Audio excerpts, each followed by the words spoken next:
Once upon a time, in a kingdom buried beneath endless snow, there stood a castle carved from pure ice. The sun had not touched its towers in 100 years, for the land of Ilarion was bound by an eternal winter, a curse born from love that defied the gods. Long ago, when the world was young and the skies still shimmered with the breath of creation, there lived two beings who were never meant to meet: Orin, Prince of the Flame, heir to the Sunfire throne, and Liara, daughter of the Winter Queen, spirit of frost and silence. The Fire Kingdom burned with eternal light, while the Winter Realm slept beneath stars frozen in the heavens. Fire and frost, forever divided by the laws of nature, but destiny does not bow to rules written by gods. One night, Orin rode beyond his kingdom's borders, seeking solitude from the endless wars of men.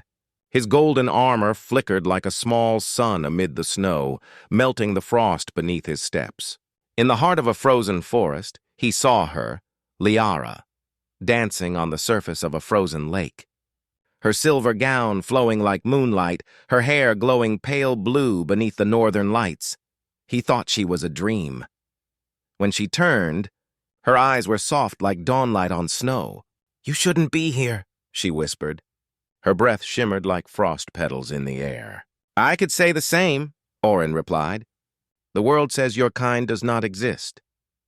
"Then perhaps," she smiled sadly, "you are speaking to the wind." But he returned the next night. And the night after. Each time she was there, waiting, though her heart told her she should flee. They spoke of everything: the stars, the sorrow of endless duty, and the loneliness of their worlds. When his gloved hand brushed hers, fire met frost.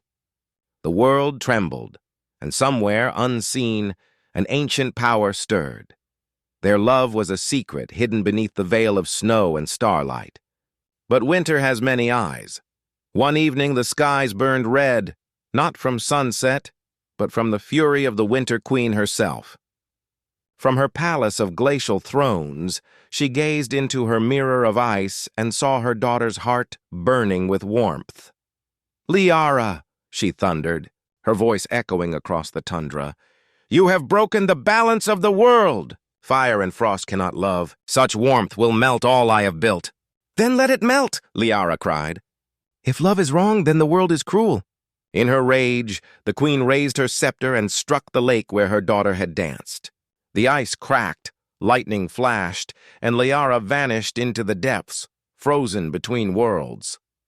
Orin arrived too late, his flame dimming in despair. He knelt upon the shattered ice, his tears turning to steam.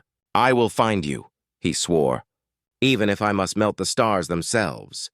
For 7 years, Orin searched the world. He crossed deserts of ash, battled shadow beasts that fed on light, and carried a single ember from his homeland, the last spark of his dying kingdom. Legends spread of a wandering prince whose touch could thaw mountains, whose sorrow melted steel. The gods watched and grew afraid. When at last he reached the edge of the world, he found a mountain wrapped in storms. At its peak lay the Mirror Gate, a portal between realms. "There," a voice called to him through the snow. "Orin, you cannot enter. Her fate is sealed beneath eternal frost." He turned toward the whisper and saw Arendor, the guardian of seasons, neither mortal nor divine, draped in robes of mist. "If you cross this gate," the guardian warned, "you will shatter the balance. The fire in your heart will destroy the winter, and with it, the world." Orin raised his hand, the ember glowing like a dying sun. "Then let the world burn if it means I can hold her once more." The guardian bowed his head. "So be it." The mirror gate shattered, and Orin stepped into the winter realm. Inside, the world was silent. Frozen rivers hung midair, trees glittered like crystal sculptures, and snowflakes drifted upward, defying gravity. At the center of it all, Liara. She stood encased in a pillar of ice, her face serene, hands clasped as if in prayer. Around her, the Winter Queen wept silently, her crown dimmed by sorrow. "Leave," the queen said softly. "If you truly love her, do not curse her with your flame." Orin's voice trembled. She is already cursed by your fear of warmth." The queen raised her hand, summoning a storm of ice and wind, but Orin's fire flared brighter. He fought through the blizzard, each step burning away his strength. When he reached Liara, his fire had dimmed to a single spark. He touched the ice and whispered, "Wake up, my heart." The world is waiting. The flame in his palm flared one last time, and the ice cracked.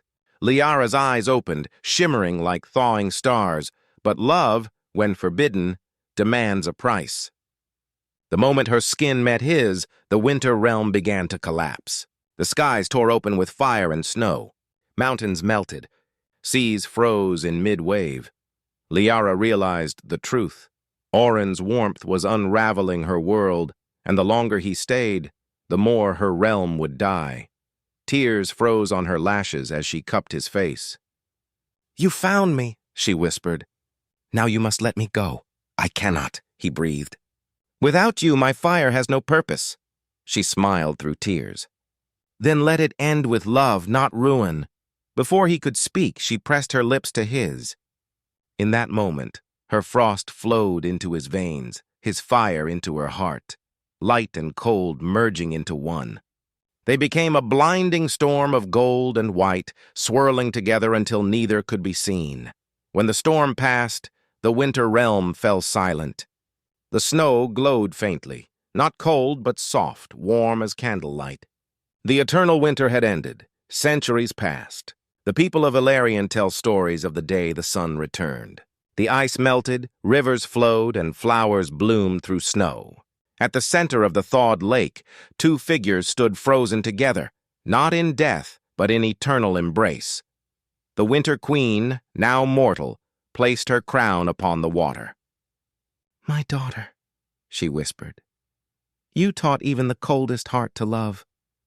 From that day, each winter in Ilarion was followed by the most beautiful spring. And when the northern lights danced, villagers said it was Orin and Liara painting the sky with their love. Moral of the story, true love is not bound by nature or law. It is the warmth that melts even the deepest frost. If you believe love can conquer anything, even eternal winter, share this story so their light never fades.